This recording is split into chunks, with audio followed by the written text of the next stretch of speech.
साईं राम साईं श्याम दुख भंजन तेरु नाम। साईं राम साईं श्याम दुख भंजन तेरु नाम। हे साईं नाथ तेरे आने से, हे साईं नाथ तेरे आने से हुआ धन्य ये धरती धाम धाम। साईं राम साईं श्याम दुख भंजन तेरु नाम। साईं राम साईं श्याम दुख भंजन तेरु नाम। सुख धाम धन धाम साईं राम साईं श्याम गुण धाम यश धाम। साईं राम साईं श्याम। ओ भक्त वत्सल दीन बंधु बाबा तुझे प्रणाम। साईं बाबा तुझे प्रणाम। साईं बाबा तुझे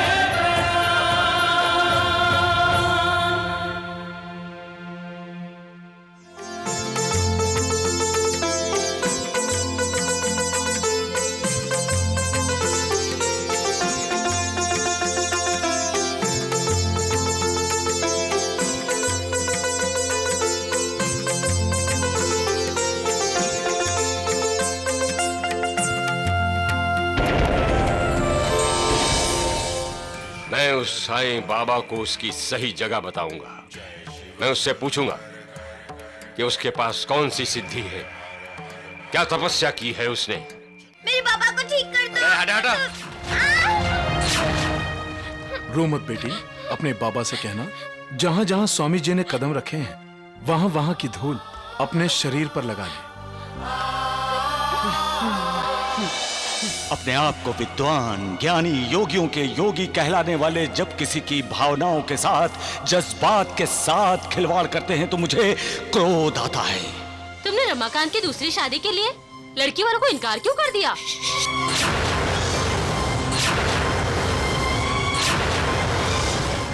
कितनी अच्छी बहू है मेरी। मैंने तो पूरे मोहल्ले वालों को कह दिया है कि रमाकांत दूसरी शादी बिल्कुल नहीं करेगा। दामू अन्ना कोसार को पुत्र लाभ नहीं हुआ तो मैं आपके दर्शन करने कभी नहीं आऊंगा। कभी नहीं आऊंगा आपके दर्शन करने।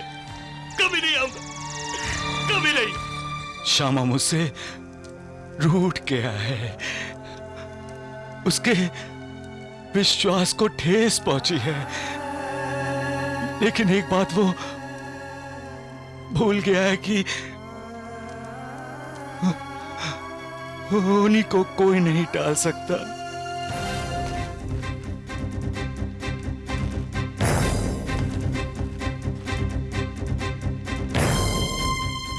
गुरुजी, गुरुजी, गुरुजी,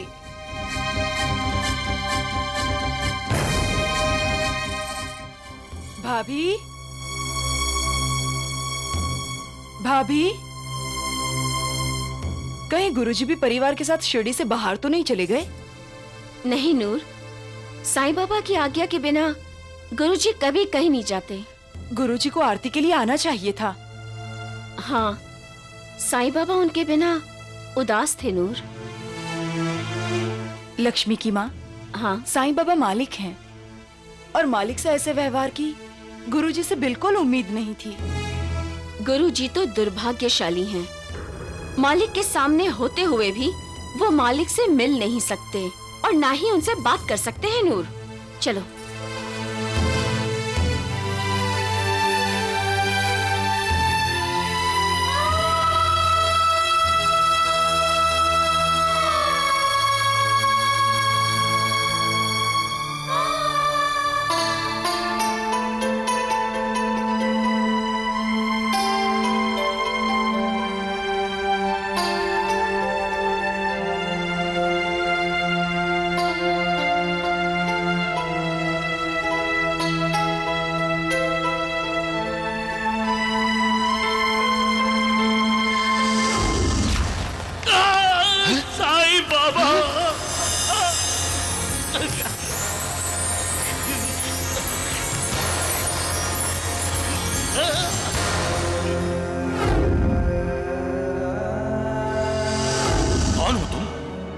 इतनी रात गए यहाँ क्या कर रहे हो?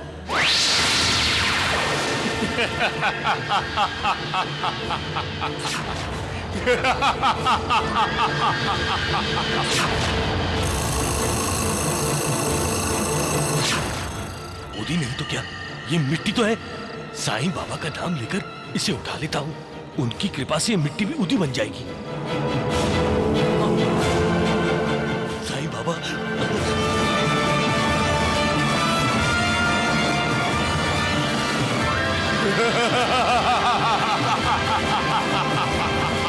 जय साईनाथ।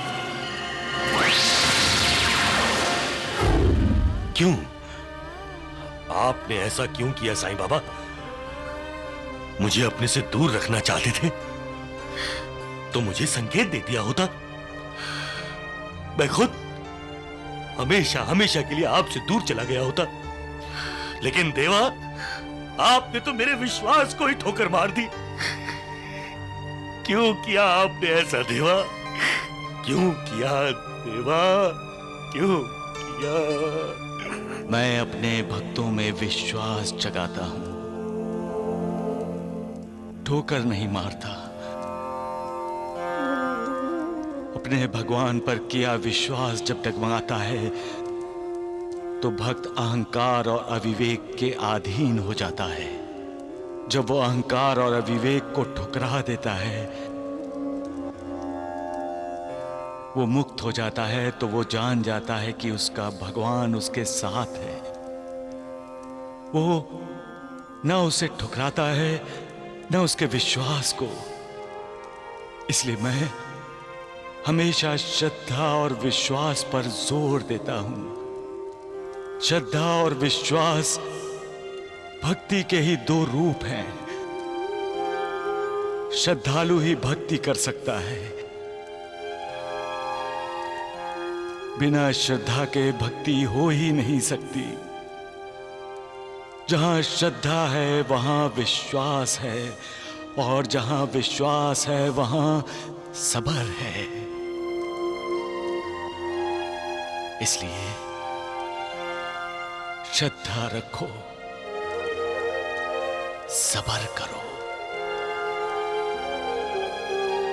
श्रद्धा और सबरी। बोलिए पुंडलिक वरदा श्री ज्ञान देव महाराज की जय।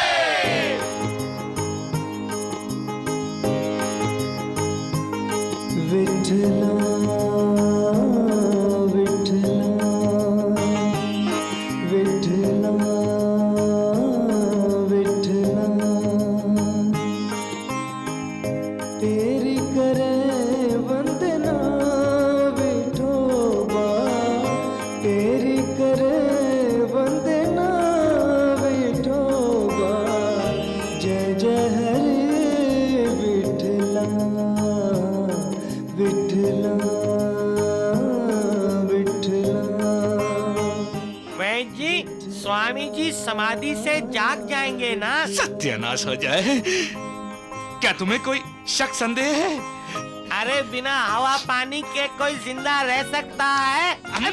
अरे बंधु, अगर स्वामी जी के किसी शिष्य ने तुम्हारी बात सुन ली तो तुम्हें इसी समाधि में जिंदा कर देंगे। बोलो हठ योगी योगेश्वर महाराज की। स्वामी जी समाधि में लीन है। द्वारिकानाथ जी, स्वामी जी के चेहरे पे तेज देखिए। अब हमारी परीक्षा की घड़ी आ गई है। अगर स्वामी जी जिंदा बाहर आ गए तो हम जीत जाएंगे और साईं बाबा हार जाएगा। राम राम राम, सत्य वचन। क्यों?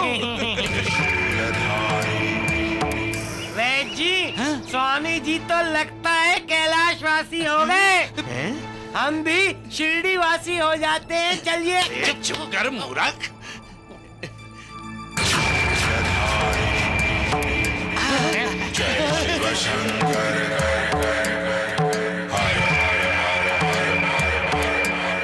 हठ हट योगी योगेश्वर महाराज की हट योगी योगेश्वर महाराज की हट योगी योगेश्वर महाराज की हट योगी योगेश्वर महाराज की हट योगी योगेश्वर महाराज की हट योगी योगेश्वर महाराज की साईं बाबा अपने आप को योगी राज कहलवाता है ना। जब हमारे योगेश्वर से सामना होगा तो इस साईं बाबा को समाधि लेनी पड़ेगी। बिल्कुल आइए। अरे आप समाधि ले लेंगे। अरे मूर्ख चल जल्दी। जो अपने लिए नहीं लोगों के लिए जीता है वही योगी है।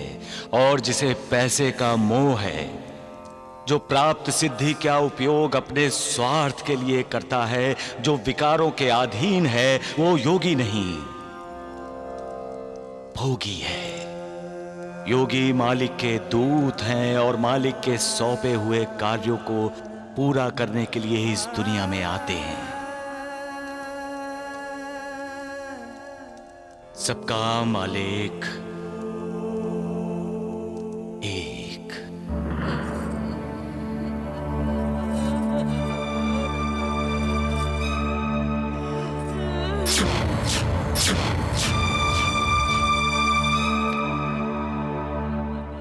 माँ कैसी है वैद्य जी? देखिए रमाकांत, मैं वैद्य हूं, गलत नहीं कहूंगा। दुर्गा अब कुछ ही दिनों की मेहमान है।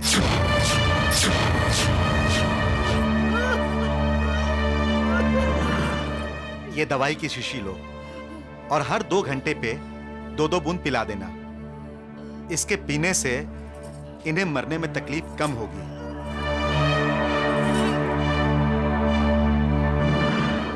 इनका दिल बहुत कमजोर हो गया है। इन्हें किसी भी वक्त दिल का दौरा पड़ सकता है और उसी से इनके प्राण भी जा सकते हैं। दिल का दौरा ना पड़े उसके लिए कुछ किया जा सकता है वैद्य जी? सिर्फ आराम। इन्हें किसी भी किस्म की तकलीफ मत दो, नाराज मत करो, क्रोधित मत करो। इनकी हर इच्छा को पूरी करो। जो भी ये चाहती हैं उससे इनकार मत करो, क्योंकि इनकार करने से इन्हें गुस्सा आएगा और गुस्सा करने से खून उबलेगा। वो खून ही इनके दिल के दौरे का कारण बन सकता है। ऐसा नहीं होगा वैद्य जी, ऐसा नहीं होगा। हम माँ जी की हर इच्छा पूरी करेंगे। माँ जी आपको कुछ नहीं होगा। माँ जी आपकी सारी इच्छाएं पूरी होंगी। माँ हम आपको कुछ नहीं होने देंगे। सब नाटक है। कोई सुखी होने का नाटक करता है तो कोई धनवान होने का। कोई सेहतमंद होने का नाटक करता है तो कोई बीमार होने का, कोई अज्ञानी होने का तो कोई ज्ञानी होने का नाटक करता है। हर कोई यहाँ नाटक करता है। हर कोई बाहर से कुछ और अंदर से कुछ और। ऐसे लोग दुनिया की आंखों में धूल झोंक सकते हैं, मालिक की आंखों में नहीं। ये लोग ये क्यों भूल जाते हैं कि नाटक पर एक न एक दिन तो पर्दा गिरना ही है।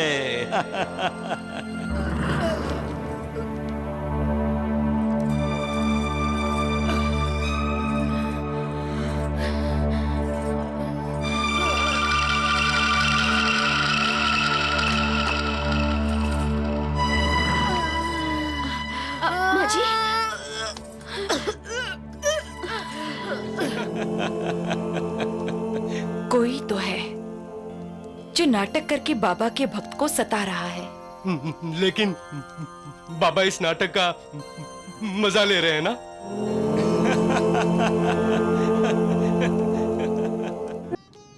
अब कैसी तबीयत है माँ?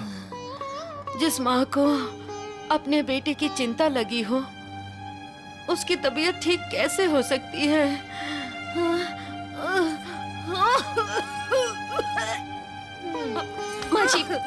माँ जी आपको बोलने में तकलीफ हो रही है, आप मत बोलिए। कैसे ना बोलूं? तो बच्चे को जन्म देकर मरने चली जाएगी, दुनियादारी से छूट जाएगी। अगर मैं भी मर गई तो रमाकांत और तुम्हारे बच्चे का ख्याल कौन करेगा?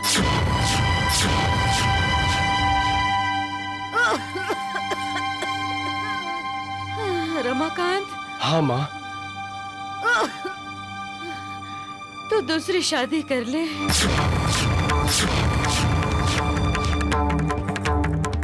मेरी बात नहीं मानेगा।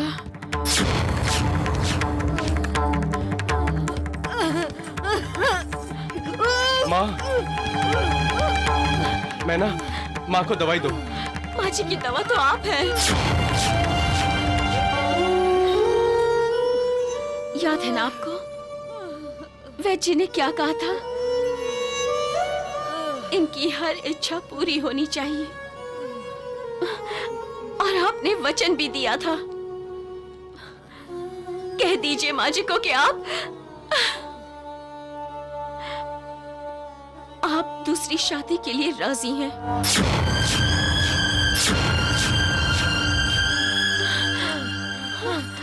कह रहे हैं ना आप?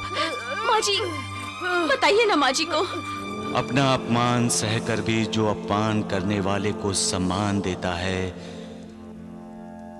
वो इंसान दिल से सच्चा और अच्छा होता है, नेक होता है। अपनी निंदा करने वाले की भी जो प्रशंसा करता है वो इंसान सज्जन है। अपनी मौत की इच्छा करने वाले को जो जीवन देने की कोशिश करता है, उसकी जिंदगी के लिए मालिक से दुआ मांगता है, वो महान है। सुख दुख सहते हुए भी जो दूसरों को सुख देना चाहते हैं वो लोग मुझे प्रिय हैं। मैं दूसरी शादी के लिए तैयार हूं माँ। मैं तुम्हारी इच्छा पूरी करूंगा माँ। मैं दूसरी शादी जरूर करूंगा। हाँ माँ।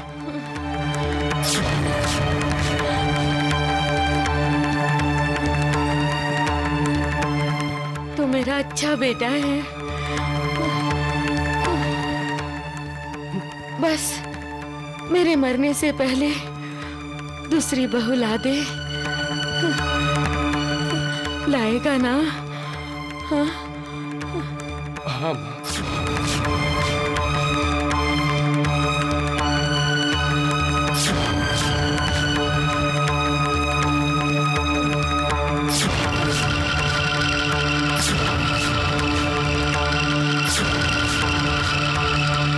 दूसरों के लिए खड्डा खोदने वाले ये क्यों भूल जाते हैं कि एक दिन उसी खड्डे में वो भी गिर सकते हैं। उन लोगों को क्या कहें जो अपनी बदनसीबी को खुद दावत देते हैं। वो मालिक भी क्या क्या खेल खेलता रहता है। कैसी कैसी लीला रचाता है। दे दो अपने कर्मों का हिसाब दे दो।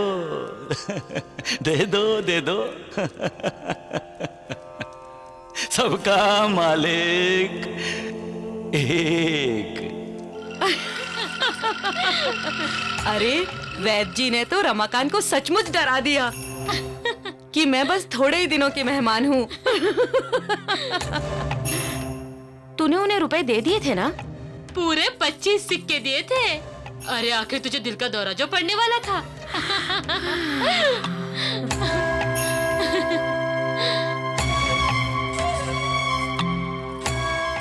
दुर्गा बहन। हाँ? तुम्हारी बहू इधर ही चली आ रही है। हाँ?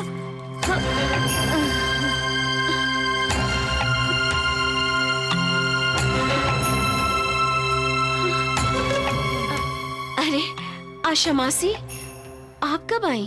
अभी अभी बस आकर ही तो बैठी हूँ। अच्छा सुनो, तुम अपनी सासू माँ की सेवा तो करती हो ना? मैं ना दुर्गा को जल्दी से खिला पिलाकर तंदुरुस्त बना दो। लड़की वाले चाहते हैं कि अगले 8-10 दिनों में रमाकांत की दूसरी शादी हो जाए।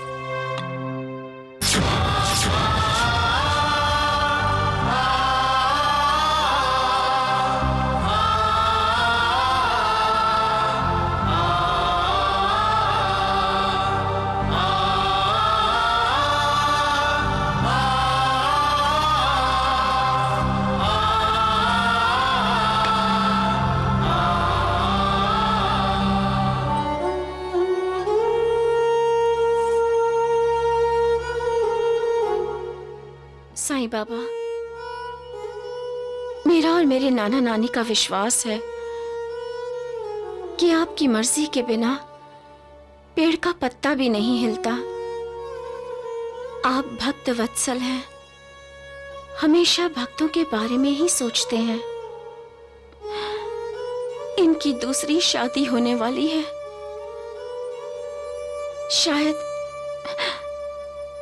इनकी दूसरी शादी में ही मेरी कोई भलाई होगी, जो आप फिर से इनकी शादी करवा रहे हैं। बाबा, मेरा आप पर पूर्ण विश्वास है। मेरी चिंता मुझसे ज्यादा आपको है। जय जय सूर्यनायक जन सुखदायक प्रणतपाल भगवंता, ओढ़े जहितकारी जय असुरारी सिंधु सुता प्रिय कंदा, आनंद सुर धरणी अद्भुत करनी मर्म न जानई कोई, जो सहज कृपाला दीन दयाला करो अनुग्रह सोई।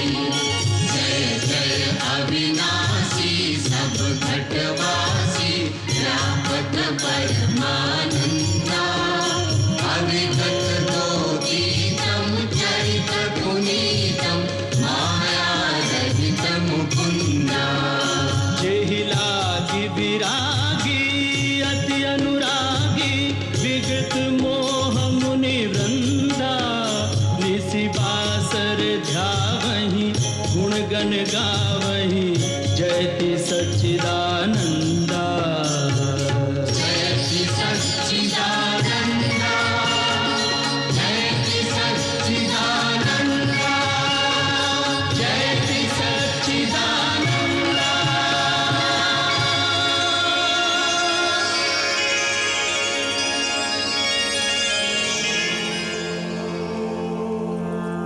अनंत कोटि ब्रह्मांड नायक राजाधिराज योगीराज परब्रह्म श्री सच्चिदानंद सद्गुरु श्री साईनाथ महाराज की जय।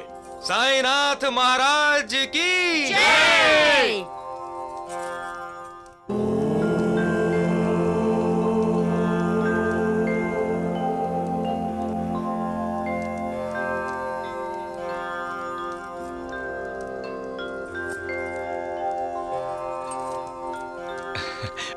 बैठो बैठो।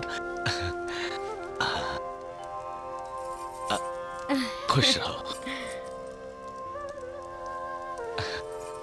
बाबा, आपने बुलाया इसलिए हम चले आए। मैंने बुलाया? कब? आप ही तो इनके सपने में आए थे बाबा। आपकी आज्ञा का पालन करते हुए हम मैना बेटी के ससुराल गए थे, और वहां से आपका दर्शन करने के लिए यहाँ चले आए।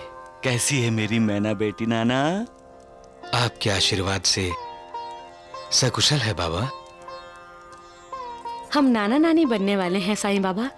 हमारी मैना दीदी को कोई तकलीफ तो नहीं है ना? नहीं बाबा, वो ससुराल में बहुत खुश हैं। मैना बेटी की सास उस पर इतनी ममता लुटाती है कि उसे मायके भेजने को तैयार नहीं। कहती हैं कि उसकी बहू ससुराल में ही बच्चे को जन्म देगी। अरे नाना साहब, कभी कभी आंखें और कान भी धोखा खा जाते हैं। हाँ, वो जो हम आंखों से देखते और कानों से सुनते हैं ना, सदा वो भी सच नहीं होता है। लेकिन हमने सच ही देखा है नाना बली, और सच ही सुना है। हमारी आंखें और कान अभी तक इतने कमजोर नहीं हुए नानावली जो धोखा खा जाएं। वैसे भी मैं अपने आप को वेद वेदांत का विद्वान विद्यार्थी मानता हूं।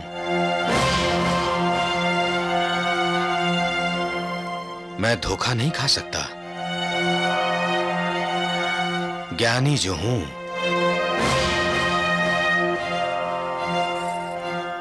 हमसे गलती हो सकती है बाबा,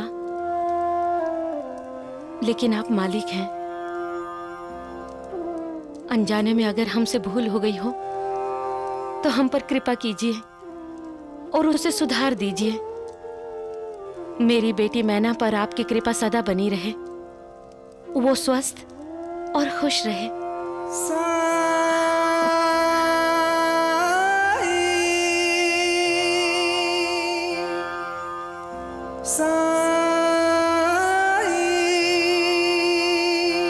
सबका मालिक एक।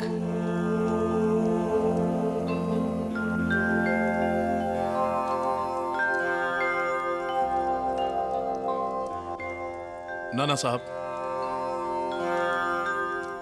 साईं बाबा के सामने आपने अपने आप को वेद वेदांत का विद्वान कहा, ज्ञानी कहा।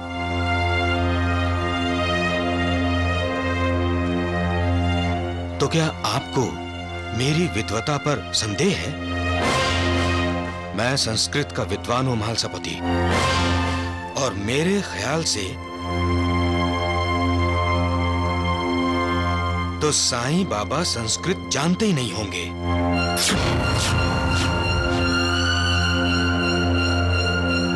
नमस्कार।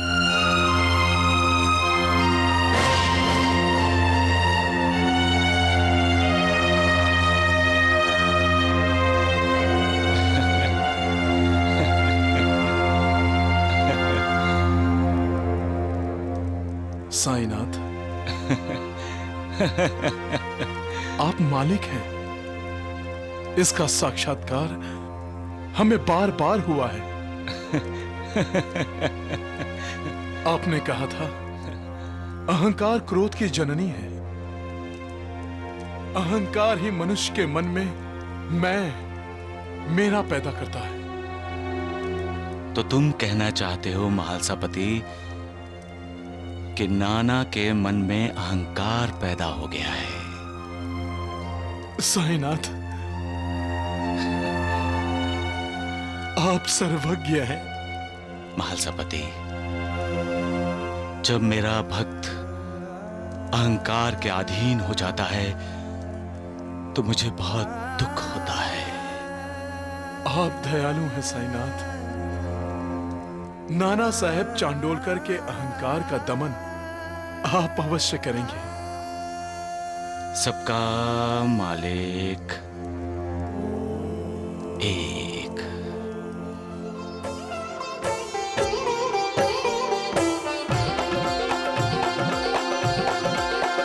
साईं राम साईं श्याम दुख भंजन तेरु नाम।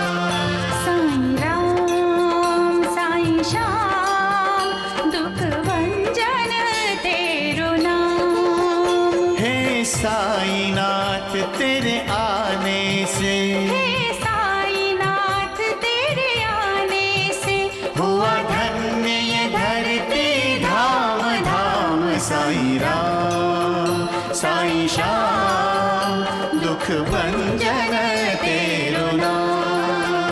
साईं राम साईं श्याम दुख भंजन तेरु नाम। सुख धाम धन धाम साईं राम साईं श्याम। गुण धाम यश धाम साईं राम साईं श्याम। ओ भक्त वत्सल दीन बंधु बाबा तुझे प्रणाम। साईं बाबा तुझे प्रणाम। जनी भागी, अब मैं थक गया हूँ, अब और नहीं चला जाता। पर हमें शिरडी जाना है बाबा। शिरडी तो अभी बहुत दूर लग रही है बेटी, और मुझे चलने में बड़ी तकलीफ हो रही है। ऐसा ना हो कि मैं शिरडी के रास्ते में ही दम तोड़ दूं। शुभ शुभ बोलिए, आप इतनी जल्दी हार मान जाएंगे? आप ही तो कहते थे कि भगवान को पाने के लिए तपस्या करनी पड़ती है। साईं बाबा के दर्शन करने के लिए रास्ते में जो भी कष्ट होगा वो हम सहेंगे। कितनी भाग्यशाली बेटी है तू, लेकिन दुर्भाग्यशाली है जो हम जैसे गरीब और लाचार के घर में पैदा हुई। मैं भाग्यशाली हूँ माँ, जो मुझे आप जैसे माता पिता मिले।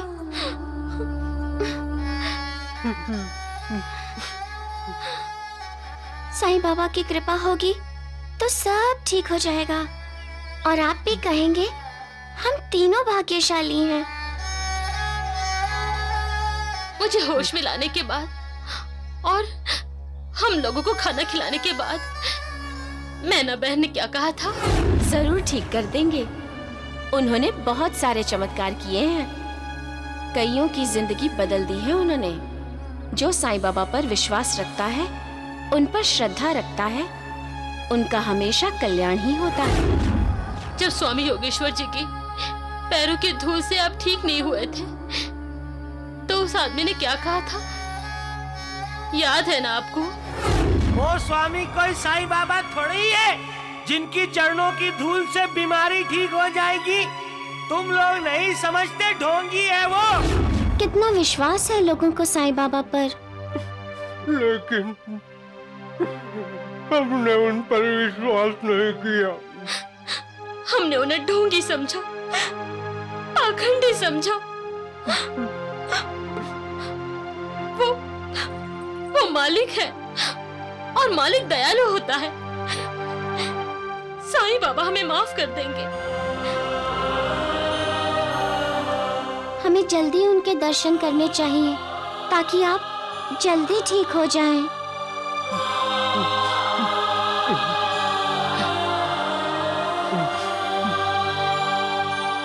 साईं बाबा, जब आपने हमारे दरवाजे पे दस्तक दी तो हमने दरवाजा नहीं खोला। अब हम आपके दरवाजे पर दस्तक देने आ रहे हैं। कृपा करके अपना द्वार बंद मत करिएगा।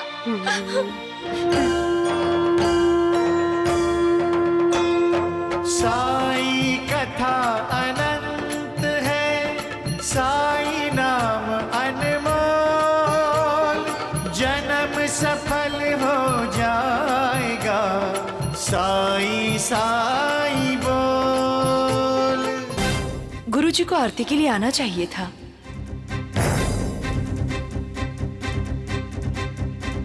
लक्ष्मी की माँ, साईं बाबा मालिक हैं और मालिक से ऐसे व्यवहार की गुरुजी से बिल्कुल उम्मीद नहीं थी। गुरुजी तो दुर्भाग्यशाली हैं। मालिक के सामने होते हुए भी वो मालिक से मिल नहीं सकते और ना ही उनसे बात कर सकते हैं। नूर, चलो। सुनिए,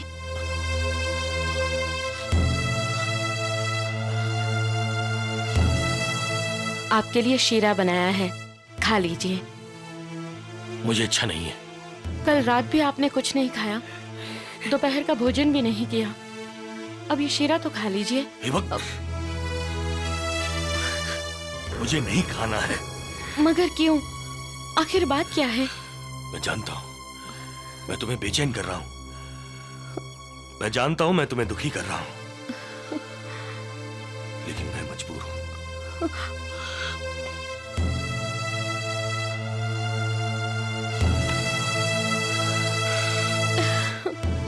आप नहीं, तुम्हें मेरे लिए भोजन बनाने की कोई जरूरत नहीं। आज से ना मैं कुछ खाऊंगा, ना बूंद पानी पीऊंगा। अब मैं अपना ये जीवन समाप्त करना चाहता हूं।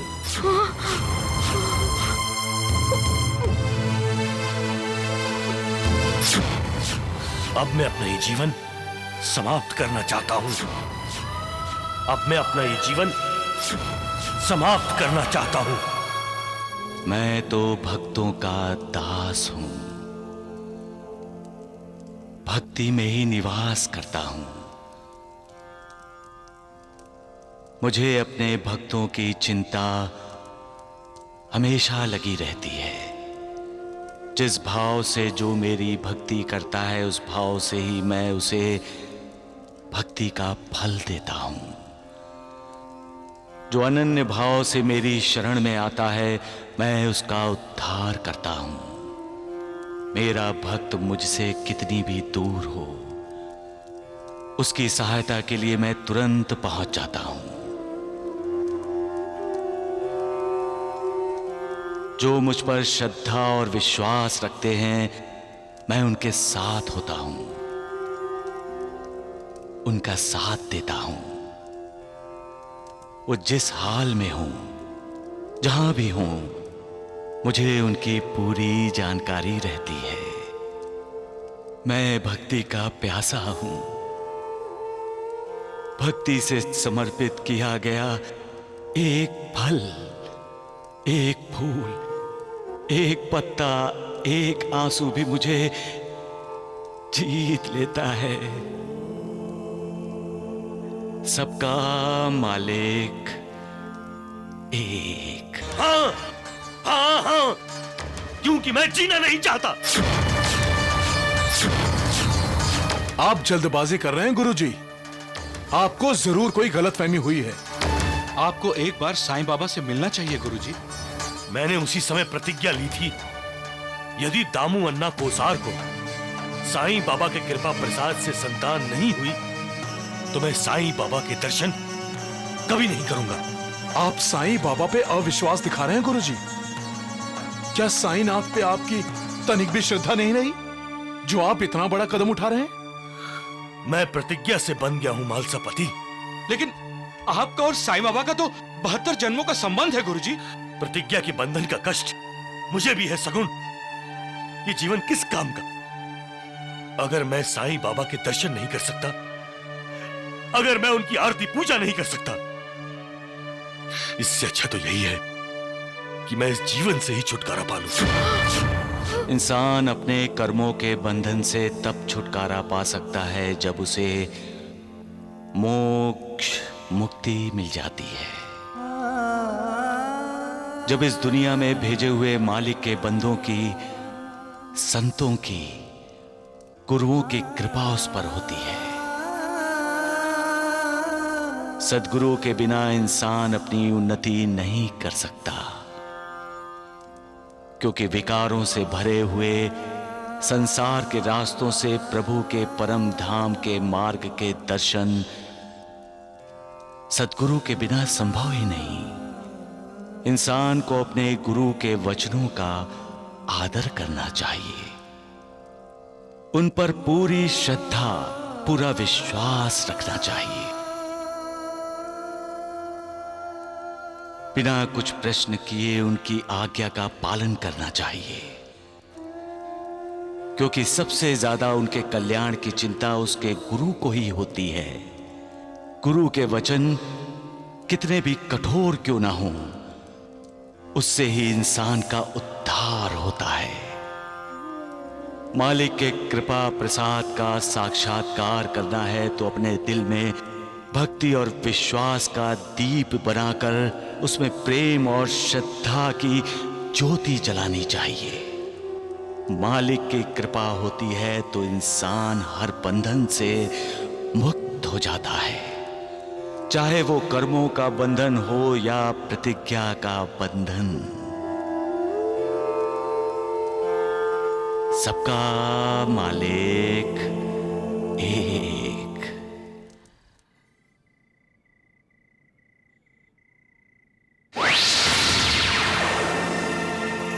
श्यामा, तुम मुझे मिलने नहीं आते, इसलिए मुझे आना पड़ा।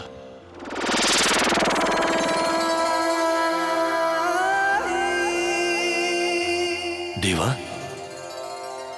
आप? सपने में तो तुम मुझे नहीं टाल सकते ना। तुम तो 72 जन्मों का संबंध तोड़ना चाहते हो, लेकिन मैं संबंध तोड़ना नहीं चाहता। मैं भी नहीं चाहता देवा कि संबंध टूटे। फिर भी बच्चों की तरह मुझसे रूठकर खाना पीना छोड़ दिया। क्यों?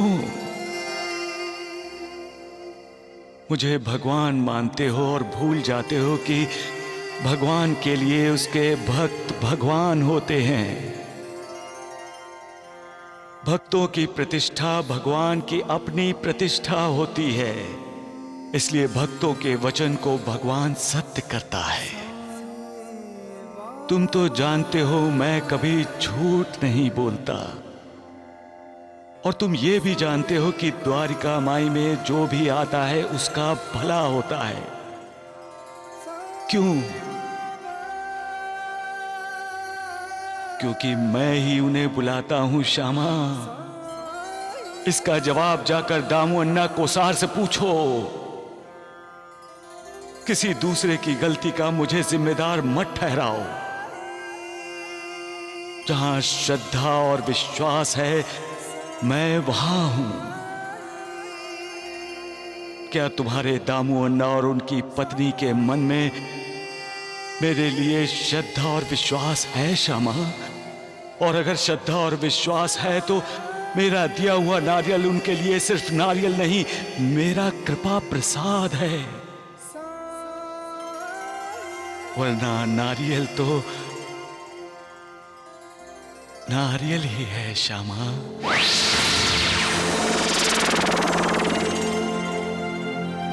साईं बाबा, बाबा, देवा, देवा, बाबा, क्या हुआ गुरुजी? मैं ही मूर्ख हूं जो अपने भगवान पर अविश्वास दिखा रहा था, लेकिन अब मैं अपनी भूल सुधारना चाहता हूं। मैं कल ही अहमदनगर जाऊंगा दामू अन्ना कोसार से मिलने।